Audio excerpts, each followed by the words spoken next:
വിവാഹം നടന്നിരുന്നു എന്ന് പറയുമ്പോൾ അത് അങ്ങനെയാണെങ്കിൽ എൻ്റെ മകളെ വിവാഹം കഴിച്ച് ഞാൻ കൊടുക്കുമോ? ഒരു വിവാഹം കഴിഞ്ഞ ആൾക്ക് ഞാൻ എൻ്റെ മകളെ വിവാഹം കഴിച്ച് കൊടുക്കുമോ? അതെന്തൊരു വർത്തമാനമാണെന്ന് എനിക്ക് മനസ്സിലാകുന്നില്ല. ഞാൻ അത്രയും ബോധമില്ലാത്ത ഒരാളാണോ? പിന്നെ ഏതോ കല്യാണ കാര്യങ്ങളൊക്കെ വന്നിട്ടുണ്ടായിരുന്നു എന്നുള്ള സൂചന. പക്ഷെ ഇപ്പോഴാണ് മനസ്സിലാക്കുന്നത് ഇങ്ങനെ 2 എൻഗേജ്മെൻറ്റ് നടന്നതാണെന്നും പിന്നീട് ആ കുട്ടിയെ വഞ്ചിക്കുകയാണ് ചെയ്തത് എന്നും ഒക്കെ മനസ്സിലാക്കുന്നത് ഇപ്പോഴാണ്. കോട്ടയത്ത് ഒരു ഡോക്ടർ ആയിട്ടാണ് അത് ബന്ധമുണ്ടായിരുന്നു. അവന് കുറേ വിളികളൊക്കെ കുട്ടിയെ വിളിക്കാറുണ്ടായിരുന്നു.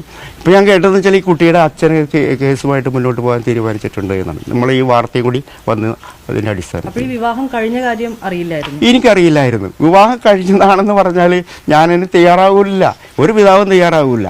എൻ്റെ മകളുടെ 2ാം വിവാഹമൊന്നുമല്ലല്ലോ ഇത്.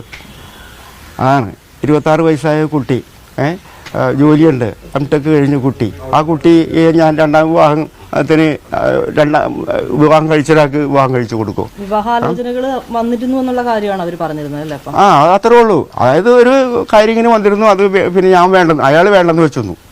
ആണ് ശരിക്കും എന്ന് വെച്ചാൽ ഈ പെണ്ണിൻ്റെ ആളുകൾ വേണ്ടെന്ന് വെച്ച സാഹചര്യമാണ് ഉണ്ടായത് കോട്ടയത്തുള്ളത്. മർദ്ദിച്ചില്ല എന്നൊക്കെ പറയുന്നതിൽ നിങ്ങൾ അങ്ങനൊരു മറുപടിയൊക്കെ വരാനുള്ള സാഹചര്യം? മർദ്ദിച്ചില്ല എന്ന് ഈ പയ്യൻ തന്നെ സമ്മതിച്ചല്ലോ, ഞാൻ മർദ്ദിച്ചതാണെന്ന് എന്നോട് നേരിട്ട് പറഞ്ഞാണ്. നിങ്ങൾ ചെയ്തതാണോ എന്ന് ചോദിച്ചപ്പോൾ ഞാൻ ചെയ്തതാണ് ഇത് എന്ന് പറഞ്ഞു.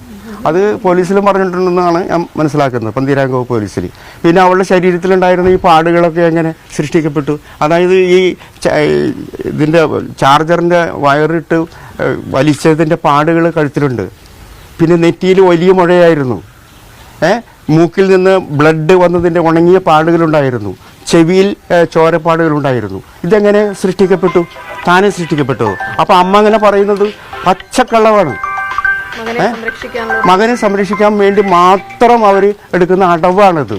ഇത് ഞങ്ങൾ 26 പേരുണ്ടായിരുന്നില്ലേ? ആ 26 പേര് കണ്ടതല്ലേ? കണ്ട് കരഞ്ഞുപോയി ഞങ്ങൾ. അത്രയ്ക്കും ഉള്ള ഒരു രീതിയായിരുന്നു ആ കുട്ടിയെ കാണുമ്പോൾ ഞങ്ങൾക്ക് ഉണ്ടായ വികാരം.